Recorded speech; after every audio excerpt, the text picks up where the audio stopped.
point in the Greco-Persian Wars. Xerxes' invasion was not merely a military endeavor, but a manifestation of his vision to expand the Persian Empire to its greatest heights, cementing his legacy as one of the most ambitious rulers of the ancient world. However, his failure to conquer Greece highlighted the resilience of the Greeks and the limitations of even the most powerful empire of its time. The rise of Xerxes, succession to the Persian throne. Xerxes was born around 518 BCE as the son of Darius I, the powerful ruler who had expanded the Persian Empire to include parts of Egypt, Mesopotamia, and India. Darius had attempted to conquer Greece during his reign, but his efforts ended in defeat at the Battle of Marathon in 490 BCE, where the Athenians successfully repelled the Persian invasion. This failure left unfinished business between Persia and Greece. When Darius died in 486 BCE, Xerxes ascended to the throne as the new great king of Persia. Upon taking power, Xerxes inherited not only the vast empire of his father, but also his father's ambitions, particularly the goal of conquering Greece.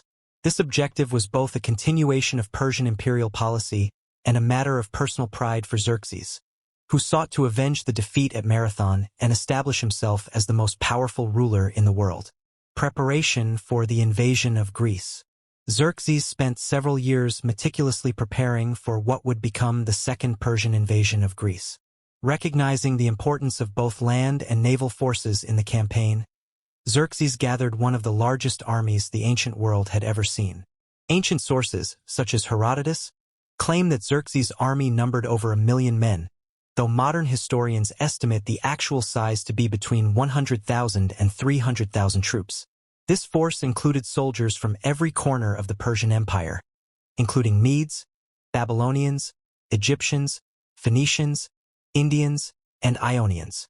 To transport this vast army from Asia to Europe, Xerxes ordered the construction of 2 massive pontoon bridges across the Hellespont, modern-day Dardanelles, one of the most impressive engineering feats of the ancient world.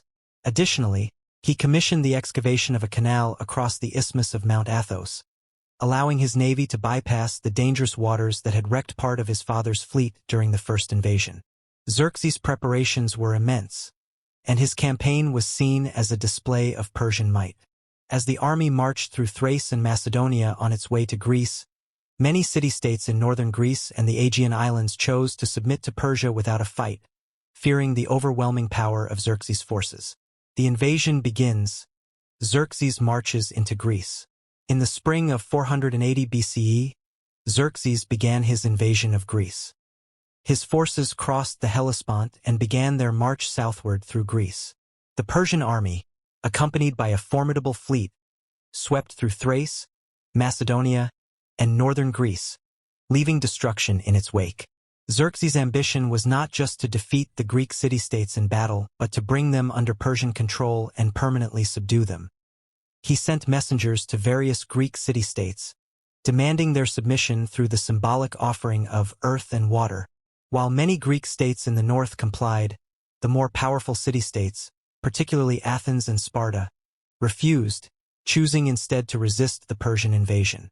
In response to the Persian threat, a number of Greek city-states, led by Athens and Sparta, formed an alliance known as the Hellenic League. This coalition was a rare display of unity among the often fractious Greek city-states, which recognized that their only hope of survival against Persia lay in standing together. The Battle of Thermopylae, a moment of heroism. One of the first major confrontations of the invasion was the famous Battle of Thermopylae in August 480 BCE. Xerxes' army encountered a small force of around 7,000 Greeks, led by King Leonidas I of Sparta, defending the narrow pass of Thermopylae, a critical choke point that could delay the Persian advance into southern Greece. For 2 days, Leonidas and his warriors held off Xerxes' vastly larger army, inflicting significant casualties. The narrow pass neutralized the Persian advantage in numbers, allowing the Greek hoplites, heavily armed infantry, to hold their ground. Xerxes, witnessing the bravery and effectiveness of the Greeks, is said to have been both impressed and angered by their resistance. However, the Greeks were betrayed by a local named Ephialtes, who revealed a secret mountain path that allowed the Persians to outflank the Greek forces. On the 3rd day of battle, Leonidas sent most of the Greek army into retreat, while he and his 300 Spartans, along with 700 Thespians and 400 Thebans, remained behind to fight to the death. The fall of Thermopylae was a tactical victory for Xerxes, but the heroic stand of the Spartans became a rallying cry for Greek resistance and a symbol of defiance against overwhelming odds. The sack of Athens and the Battle of Salamis. After the victory at Thermopylae, Xerxes' army continued southward, and Athens was evacuated in anticipation of the Persian advance. Xerxes entered the nearly abandoned city and burned it to the ground as an act of revenge for Athens' role in the Ionian Revolt and the Battle of Marathon. The destruction of Athens seemed to signal the end of Greek resistance, but the war was far from over. Themistocles, the brilliant Athenian general, had anticipated Xerxes' advance and had devised a cunning plan to lure the Persian navy into a decisive naval battle.